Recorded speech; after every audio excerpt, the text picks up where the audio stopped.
नमस्कार. आपण पाहत आहात रिपब्लिकन वार्ता सुपरफास्ट बातमीपत्र. चला तर जाणून घेऊया दिवसभरातील काही महत्त्वाच्या घडामोडी.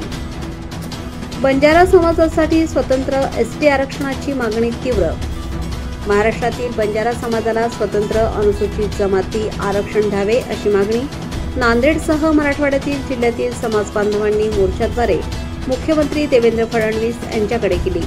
प्राध्यापक संदेश चव्हाण यांनी इशारा दिला की आरक्षण न मिळाल्यास तीव्र आंदोलन होईल. आंध्र व तेलंगणामध्ये आरक्षण मिळत असताना महाराष्ट्रातील समाजाला अन्याय होत असल्याचे वक्त्यांनी सांगितले. पाहुयात पुढील बातमी. पिशोर ग्रामीण रुग्णालयात मोफत आरोग्य तपासणी व रक्तदान शिबिर. स्वस्थ नारी सशक्त परिवार अभियानांतर्गत पिशोर ग्रामीण रुग्णालयात आरोग्य तपासणी व रक्तदान शिबिर आयोजित करण्यात आले. 300 रुग्णांनी तपासणी करून घेतली तर 25 दात्यांनी रक्तदान केले. महिलांना विविध आजारांबाबत मार्गदर्शन केले गेले. या उपक्रमासाठी ग्रामपंचायत, डॉक्टर व कर्मचारी यांचे सहकार्य लाभले. पाहुयात पुढील बातमी. तुळजापूर भाविकांच्या सुरक्षिततेसाठी परिवहन विभागाचा उपक्रम.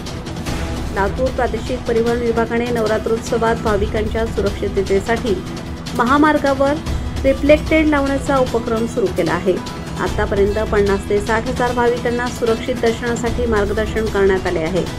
पावसाच्या प्रतिकूल परिस्थितीतही फ्लाइंग स्काउट टीम सतत भाविकांना सूचना देत आहे.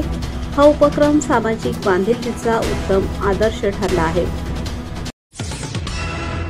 पाहुयात पुढील बातमी.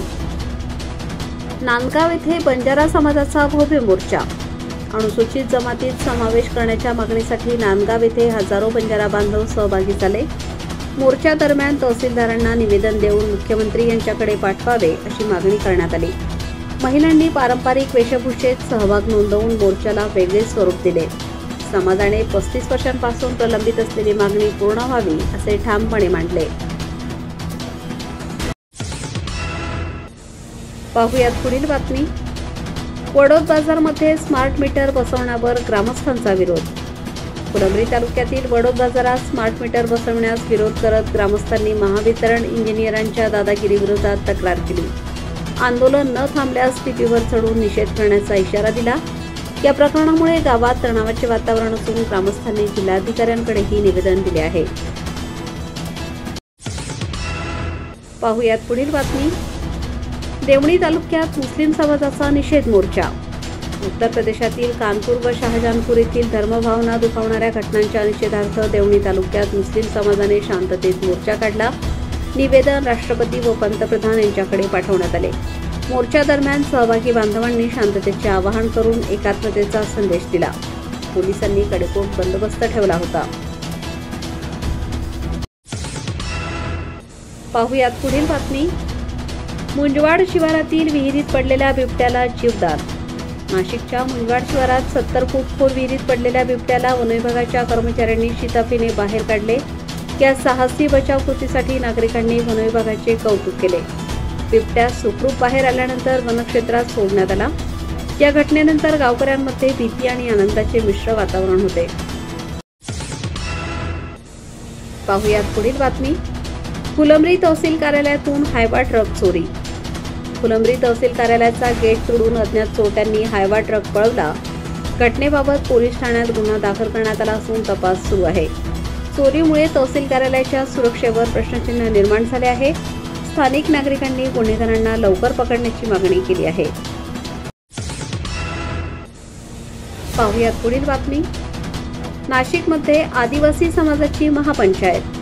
नाशिक शहरातील गोल्फ क्लब येथे आदिवासी समाजाने भव्य महापंचायत घेऊन सरकारकडे ठोस मागण्या मांडल्या. विविध आदिवासी नेते, सरपंच, पदाधिकारी व समाज बांधव मोठ्या संख्येने उपस्थित होते. वक्त्यांनी समस्यांवर मार्गदर्शन करून तात्काळ उपाययोजना करण्याची मागणी केली. महापंचायत शिस्तबद्ध व उत्साहात पार पडली.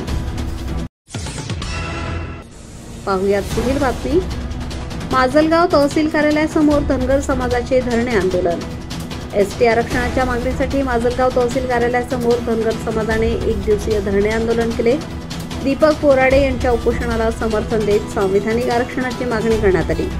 या आंदोलनामुळे समाजातील एकजूट अधोरेखित झाली. प्रशासनाने मागणीवर सकारात्मक भूमिका घ्यावी असे मत व्यक्त करण्यात आले. तर या होत्या आजच्या काही ठळक घडामोडी. पुन्हा भेटूयात रिपब्लिकन वार्ता सुपरफास्ट बातमीपत्रात. तोपर्यंत आपण पाहत रहा रिपब्लिकन वार्ता Maharashtra. Subscribe now and press the bell icon. Never miss an update.